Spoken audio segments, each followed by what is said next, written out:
Մենք հիմա գտնվում ենք Դքլապ ակումբում, որտեղից տեսել էին մեր հաղորդումը եւ արձագանքել էին։ Քեզ աշխատանք առաջարկեցին։ Խնդրում եմ պատմիր, ինչպես ստացար այդ զանգը, ինչպես ընդունեցիր այդ լուրը։ Անցյալ ինտերվյուից հետո մոտավորապես 4 ժամ հետո ինձ զանգ արեցին, ասեցին, որ գործ են առաջարկում ակումբում,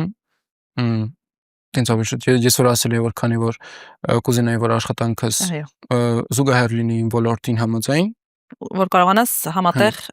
ուսման հետ աշխատել։ Ինձ զանգ արեցին, շատ ուրախացա առաջին հերթին, որ հետո սկսեցի ինչ-որ վախենալ, կարող է հեռու բան, բայց պարզվեց շատ մոտ էր։ Քոլեջից ընդամենը 10 րոպե ճանապարհ։ Ես հիշում եմ այդ ժամանակ մենք նաև հեռախոսազրույց ունեցանք քո ողջևորությունը։ Միջև վերջ այսպես քո մեջ կասկած կար, արդյոք կլինի այս աշխատանքը կստացվի, որովհետև երբ որ մի բանը այսպես շատ լավ է լինում, մի տեսակ մարդ մեջ կասկած է լինում, որ դա հնարավոր չի լինի,